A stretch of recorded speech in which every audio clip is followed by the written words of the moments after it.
There was a young boy named Kenneth who lived with his parents.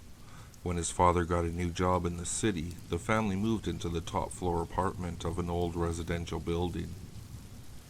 Every evening when Kenneth came home from school, he had to take a long elevator ride to the 25th floor. After a few days, he began to get a horrible feeling whenever he stepped into the elevator.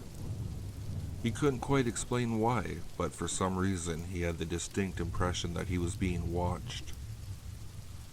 He also thought he could hear strange whispers and mutterings as the elevator ascended to the top floor. One evening when he arrived home from school, he saw some other boys who lived in the same building. They were a few years older than him, and he noticed that they avoided the elevator altogether. He caught up with them as they walked up the stairs. When he asked the boys why they weren't taking the elevator, they told him about some rumors that had been circulating among the kids who lived in the building. Apparently, all the other children who lived there thought the elevator was haunted. They said they heard disturbing shrieks and moans coming from the elevator shaft. They also told him about a kid who had gone missing in the building only a few months before he and his parents moved in. Kenneth had a sinking feeling in his stomach as he listened to the stories the other boys told him. They said the kid had mysteriously disappeared and nobody was able to find him. He was still listed as a missing person.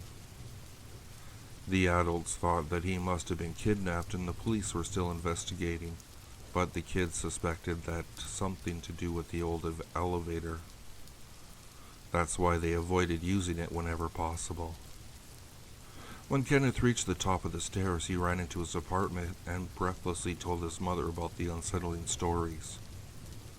She just laughed and dismissed them as the typical rumors and legends that kids and teenagers always like to use to scare each other.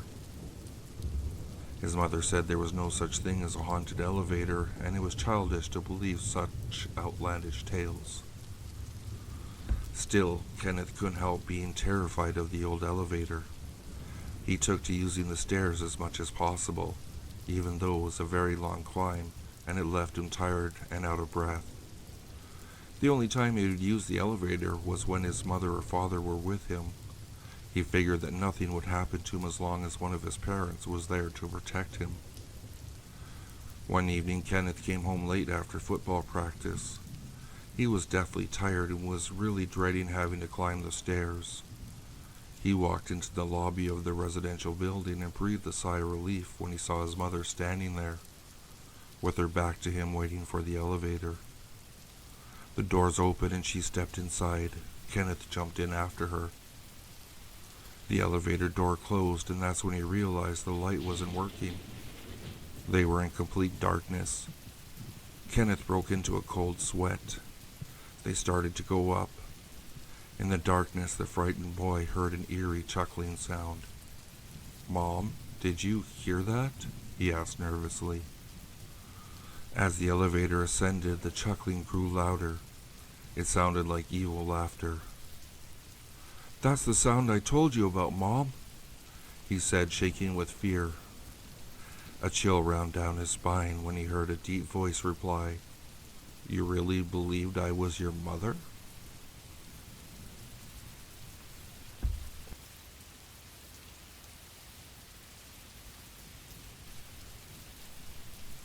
His older brother Vince had a beat-up old car that he bought for a few dollars from a dealer who was about to sell it for scrap metal. The car was in bad condition, but at least it was roadworthy. Vince took great care of that car. It was his prized possession. But no matter how much Arthur begged and pleaded, his older brother would never let him drive it. A few months later, Vince joined the army, and just before he went to boot camp, Arthur asked him if he could drive the car while he was away. His older brother thought it over and agreed to let the younger boy use the car, but only under two conditions. As he handed over the keys, Vince made Arthur promise never to drink and drive, never to go 60 miles an hour, and never ever to smoke cigarettes in the car. The younger brother was eager to get to use the car, so he agreed to all three conditions. even though he wondered why his brother was so obsessed with taking care of a junk car. 6 months later, Arthur's family received a terrible letter in the mail. It had informed them that their son Vince had been killed in action in Iraq. Arthur's parents were devastated by the news, but it hit Arthur even harder. He started to go a little crazy. Every morning he took off from the house in the junk car, full of anger and rage. He ditched school, bought alcohol, and just drove and drove, not caring where he was headed. As he drove aimlessly around the countryside, he started drinking and chain smoking. He became reckless, driving as fast as the car would go. One night as he was driving drunk down a lonely country road, he dropped his cigarette in his lap. He jumped trying to find the smoldering cigarette butt and took his eyes off the road. Big mistake. The car hit a slick spot on the road and spun full around twice before the front tire caught and flipped the car over into a ditch. When Arthur woke up, he couldn't remember where he was. He didn't know how long he'd been unconscious, and he could feel someone tapping him on the shoulder. Groggily, he looked around and saw his brother Vince staring at him and yelling over and over, "Get out of my car! Get out of my car!" Confused, Arthur reached into his shirt pocket and took out a cigarette and his lighter. He put the cigarette in his mouth, but his older brother leaned over and blew out the flame every time he tried to light the cigarette. Every other time his big brother just blew it out until eventually Arthur gave up. Then he heard sirens and voices shouting, and someone was dragging him out of the car. They lifted him up, put him on a stretcher, and loaded him to the back of an ambulance. A policeman beside him reached over and yanked the cigarette from his lips. "Son, I wouldn't do that," said the policeman. "When you crashed, the gas tank in your car split open. You're completely drenched in gasoline. If you lit that cigarette, you would have been burned alive."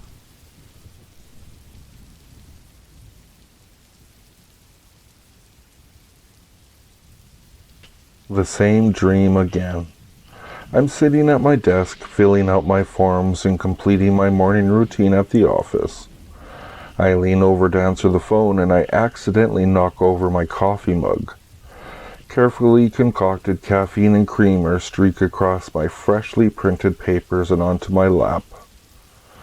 Of course, I wore my brand new white slacks for the first day of summer. Stifling a yelp of surprise, dismay, and pain, I answer the phone. I giggle because suddenly the coffee stains are floating off my pants and papers into the clouds. As I deal with the first customer complaints of the day, the usual undertones of my office building filter through my subconscious. I hear a low thud or bang, followed by shouts. Probably that faulty printer at the end of the hallway, and Jerry yelling his usual string of swears as he tries to coerce it into working again. I take notes as the customer continues to explain the problem, but I don't understand him. It's some weird dream language. The customer speaks more and more urgently. I draw doodles, and when I look up, I see people running, and right behind them is a black shadow reaching out and tearing through them with no remorse. Before my dream mind can react, the shadow punches a hole through my chest, tearing my heart out. I look down and see the perfect red wound gushing blood onto my pants. I snap awake in my bed, gasping like a fish out of water. Always the same stupid dream, because I'm so nervous about this oncoming promotion. I'm sure I will be getting any day now. If they don't select me, I'm sure it'll crush me. The dream seems to go longer and longer and becomes more real every couple of nights. But hopefully they will stop after today, because today is the day that I'll find out if my boss has chosen me. I get ready for my day and I pick those white slacks for luck. I catch the train to work and start my day. The phone rings and I nudge my coffee cup. but I avoid spilling it this time. I chuckle, déjà vu.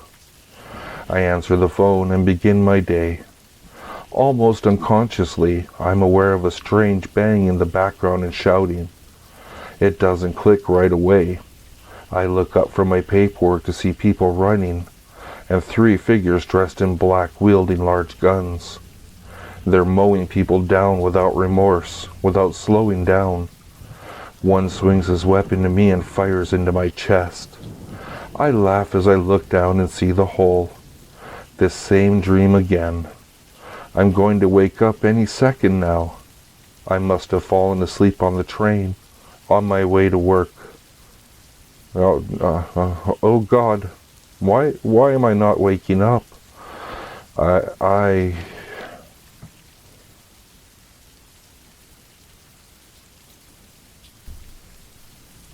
In 1984, there lived an old widowed lady by herself in a 2-story house. She was completely immobile and bound to her wheelchair. Ever since the mysterious death of her husband, she required the aid of a carer who would visit her daily to help her with everyday tasks. What made it even more difficult was the fact that 2 floors of the house were only connected by an old staircase inside. When the old lady needed to move between the 2, the carer would have to carry her frail body like an infant up and down the stairs. One day, the police received a call from the widow. There had been a murder. Since police units were scarce at the time, and the murderer had already fled the scene, only one detective was sent out to conduct the initial crime scene report.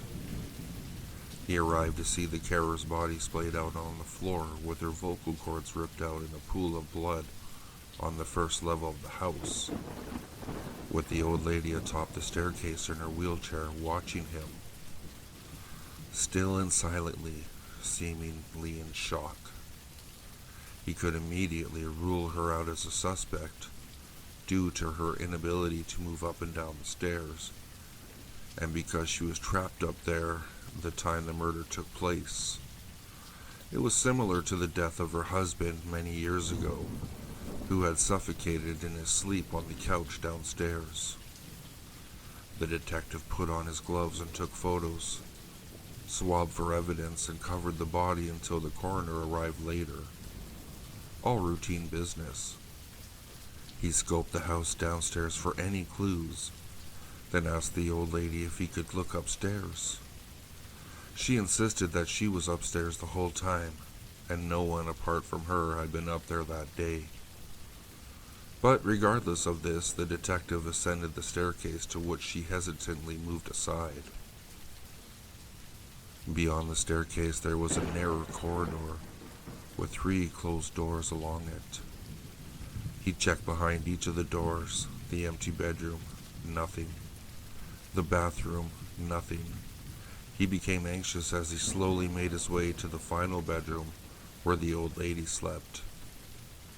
He opened it and everything looked normal. A bed, a wardrobe, and a bedside table with a lamp. He checked every wall of the room in horror, as it was not what he discovered, but what he didn't discover that made him stop dead in his tracks and slowly reach for his gun in its holster. It was a detail so minor that they had completely overlooked it on the last investigation of the husband's death. There was no phone upstairs. He suddenly heard a noise as he withdrew his gun and rushed out of the room, only to find an empty wheelchair atop the stairs.